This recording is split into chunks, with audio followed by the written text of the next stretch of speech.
মুভির শুরুতে আমরা লন্ডন নামক একটি জায়গা দেখতে পাই। সালটা ছিল 2007 সাল। হাং নামক একজন ব্যক্তি একটি মাছ ধরে। তারপর সে তার বাকি দুই বন্ধুর সাথে মাছ খাওয়া শুরু করে। হঠাৎ করেই তারা কিছু শব্দ শুনতে পায়। মাছটি হঠাৎ করেই জীবিত হয়ে যায়। তার মধ্যে উদয় হয় একটি শয়তান। হাংয়ের দুই বন্ধু নিজে নিজেই মারা যায়। আর একটি আত্মা মাছের শরীর থেকে হাংয়ের শরীরে প্রবেশ করে। সিন শিফট হয়। আমরা ডাকো মন্দির দেখতে পাই। সেখানে মাস্টার চ্যাং একজনের উপর থেকে ভূত তাড়াচ্ছিল। তখন সেখানে আসে হাও এবং তার বন্ধু। তারা তাদের প্রজেক্টের জন্য এই মন্দিরে এসেছে একটি শ্যুট করার জন্য। এখানে আপনাদের জানিয়ে রাখি, ডাকে মন্দিরে মাস্টার টাইগারের পুজো করা হয়। মাস্টার টাইগার একটি আত্মা, সে মানুষের উপকার করে। আর মাস্টার চ্যাং হচ্ছে এই মন্দিরের প্রধান পুরোহিত।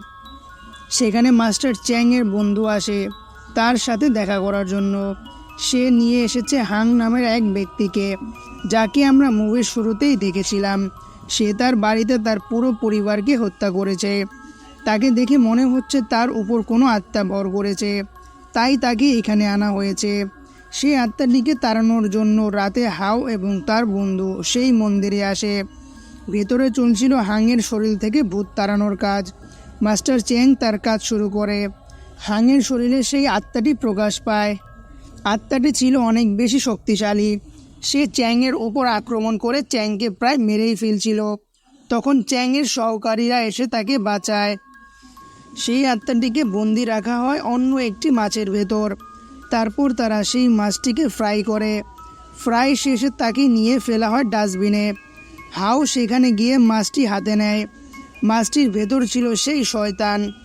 তার মুখ থেকে বেরিয়ে আসে আরেকটি ছোট বাচ্চা, যা ছিল জীবিত। হাও সেই ছোট বাচ্চাটিকে বোতলে ভরে নেয়। তারপর সেই মাছটি নিয়ে বাড়িতে ফিরে আসে। সেখানে আমরা হাওয়ের মা ইয়াহুকে দেখতে পাই। সম্প্রতি হাওয়ের বাবার সাথে তার ছাড়াছাড়ি হয়ে গেছে। হাও তার মায়ের সাথেই থাকে। সেই মাছটি অ্যাকোয়ারিয়ামের ভেতর থেকে সব দেখছিল। সিন শিফট হয়। মাস্টার চ্যাং এবং তার বন্ধু এসেছে হাংয়ের বাড়িতে। সে এই বাড়িতে পুরো পরিবারকে হত্যা করেছিল। সেখানে চ্যাংয়ের বন্ধু একটি আত্মা দেখতে পায়। আত্মাটি তার ওপর আক্রমণ করে। সে অনেক কষ্টে নিজেকে মুক্ত করে। তারপর তারা বাড়িতে ফিরে যায়। এইদিকে ইয়াহু তার বাড়িতে একা ছিল। হঠাৎ করে সে কিছু শব্দ শুনতে পায়। সে তার স্বামীকে দেখতে পায়, কিন্তু হাও আসতেই সে গায়েব হয়ে যায়। সে মাছটির মুখ থেকে বেরিয়ে আসে কালো কালি। পরদিন সে তার রুমে বসেছিল। হঠাৎ করে সে লক্ষ্য করে মাছটির আকার অনেক বৃদ্ধি পেয়েছে। বাথরুমে আয়নায় সে দেখতে পায় একটি ডাইনি। ডাইনিটি তার পেছনে আসে। সে তখন ড্রয়িং রুমে চলে যায়। অ্যাকোয়ারিয়ামে ছোট মাছটি এখন অনেকটাই বড়। হাও বাড়িতে ফিরে আসে। ইয়াহু পাগলের মতো আচরণ করছিল। রাতে সে তার পিয়ানোর সামনে দেখতে পায় সেই ডাইনিকে। পরক্ষণেই তা গায়েব। একটি ভয়ঙ্কর শয়তান তার শরীরে প্রবেশ করে। হাও শব্দ পেয়ে বাথরুমে আসে।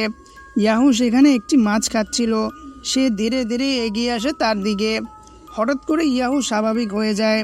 হাও তার মাকে নিয়ে আসে মাস্টার চ্যাংয়ের কাছে, কারণ এখান থেকে সেই মাছটি নেওয়ার ফলেই তার মার ওপর ডাইনিটি ভর করেছে। সে মাস্টার চ্যাংকে সব খুলে বলে। মাস্টার চ্যাং ইয়াহুর ভেতর সেই আত্মাটিকে ডাকে। আত্মাটিকে জিজ্ঞেস করে সে কেন তার ওপর ভর করেছে, কিন্তু আত্মাটি কোনো জবাব দেয় না। চ্যাংয়ের সাহায্যকারী মাছটিকে মেরে ফেলে। তারপর হাওকে একটি তাবিজ দেয়। এই তাবিজটি তাকে বিপদ থেকে রক্ষা করবে, আর বলে আত্মাটিকে এভাবে তাড়ানো যাবে না। আত্মাটি যেখান থেকে এসেছে সেখান থেকে তাকে মারতে হবে। পরদিন সে তার সহকারীদের নিয়ে জঙ্গলে আসে। সেখানে সে মাস্টার টাইগারের পুজো করা শুরু করে। এদিকে হাও তার স্কুলে আসে। সেখানে আজ একটি অনুষ্ঠান হবে, যার মধ্যে পিয়ানো বাজাবে। তার মাকে দেখে বোঝা যাচ্ছিল আত্মাটি এখন তার ভেতরে রয়েছে। সে পিয়ানো বাজানো শুরু করে। ধীরে ধীরে সেখানে উপস্থিত সবাই পাগলের মতো আচরণ করা শুরু করে। পিয়ানো সুরের তালে তালে সবাই চিৎকার করছিল। পিয়ানোর শব্দ থেমে যায়। সেখানে আর কারো জ্ঞানই নেই। সেই ডাইনিটি আক্রমণ করে হাওয়ের ওপর। তখন তার বাবা তাকে রক্ষা করে। অপরদিকে পুরো জঙ্গল অন্ধকারে ছেয়ে যায়। সেই শয়তানটি এক এক করে চ্যাংয়ের সহকারীদের নিয়ে যাচ্ছিল। যাদের নিয়ে যাচ্ছিল তারা ফিরে আসছিল শয়তান রূপে। তারপর বাকিদের ওপর আক্রমণ করছিল। ধীরে ধীরে সবাই শয়তানে রূপান্তর হয়।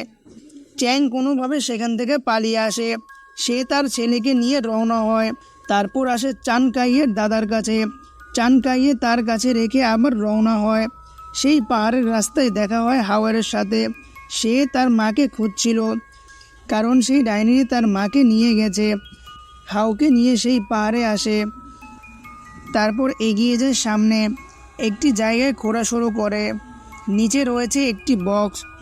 বক্সটি খুলতে বেরিয়ে আসে একটি কঙ্কাল। সেই শয়তানের আত্মাটি এই কঙ্কালের মাধ্যমে এই জঙ্গলে রয়েছে। এখানে আপনাদের জানিয়ে রাখি, এই কঙ্কালটি হচ্ছে এডির। এডি হচ্ছে হাংয়ের সন্তান। হাং তার পুরো পরিবারের সাথে এডিকেও হত্যা করেছিল। চ্যাং সেখানে মঞ্চ পড়া শুরু করে। তখনই সেখানে আসে তার সহকর্মীরা, যাদের ভেতর রয়েছে এখন শয়তান। চ্যাংয়ের উপর তারা আক্রমণ করে। আরেকজন চেপে ধরে হাওকে। হাও সেই তাবিজটি দিয়ে নিজেকে মুক্ত করে। দূর থেকে তার মা তাকে ডেকে ওঠে। সে দৌড়ে তার মায়ের পিছু নেয়। এইদিকে চ্যাংকে তারা প্রায় মেরেই ফেলছিল। তখন তার ওপর ভর করে মাস্টার টাইগার। মাস্টার টাইগার এক এক করে তাদের সবাইকে মেরে ফেলে। অপরদিকে হাও একটি জায়গায় এসে পৌঁছায়। সে সেখানে খুঁজে পায় তার ক্যামেরা, যার মধ্যে ছিল তার মা এবং সেই মাছটি। হঠাৎ করে সে নিজেকে আবিষ্কার করে একটি ঘরের ভেতর। সেখানে সে দেখতে পায় তার ছোটবেলার বেশ কিছু স্মৃতি। তার মা তাকে কতটা ভালোবাসতো। হঠাৎ করে সে ফিরে আসে বর্তমানে। সে এখানে এসে দেখতে পায় সে তার মাকে বলে সে তাকে অনেক ভালোবাসে। তার মা তাকে প্রচণ্ড শক্তি দিয়ে জড়িয়ে ধরে। একটি কালো ধোঁয়া চারপাশ থেকে তাদের ঘিরে ফেলে। এদিকে চ্যাং তাদের সবাইকে মারছিল। তখন পেছন থেকে তার মৃত স্ত্রী তাকে ডেকে ওঠে, যা ছিল সেই শয়তানের একটি ফাঁদ। মাস্টার টাইগার চ্যাংয়ের ভেতর থেকে চলে যায় অন্যদিকে। চ্যাংয়ের বাবা পুজোর মাধ্যমে জানতে পারে এই শয়তানটি হলো আর্চ ডেমন, যাকে অনেক বছর আগে মাস্টার টাইগার মাছের শরীরে বন্ধ করেছিল। কিন্তু হাংয়ের কারণে এখন সে মুক্ত হয়ে গেছে। এদিকে চ্যাং তার কাছে এসে এত বছর পর তার স্ত্রীকে দেখতে পেয়ে তাকে জড়িয়ে ধরে। হঠাৎ করে তার স্ত্রী ভেতর থেকে বেরিয়ে আসে সেই শয়তান। চ্যাং তাকে চেপে ধরে। শয়তানটি তাকে দূরে ছুঁড়ে ফেলে। একটি গাছের ডাল তার বুক চিরে বেরিয়ে আসে। অপরদিকে চানকাই বাড়িতে ঘুমিয়েছিল। তার শরীরে প্রবেশ করে মাস্টার টাইগার, কারণ চ্যাং আর বেশিক্ষণ বেঁচে থাকবে না। অসংখ্য শয়তান তার দিকে এগিয়ে আসছিল। তাদের মাঝে ছিল আর্চ ডেমন। চ্যাং সেই ডালটি ভেঙে ফেলে। সে মাস্টার টাইগারকে ডাকছিল। মাস্টার টাইগার নিজের শরীরে আক্রমণ করে। সেই ডেমনটি ধ্বংস হয়ে যায়। তারপর চ্যাং সেখানে ধীরে ধীরে মারা যায়। মুভির লাস্ট সিনে আমরা দেখতে পাই চ্যাংয়ের বন্ধু সেখানে দল নিয়ে এসেছে। জঙ্গল থেকে সবাইকে উদ্ধার করা হয়। সবাই এখন বিপদমুক্ত।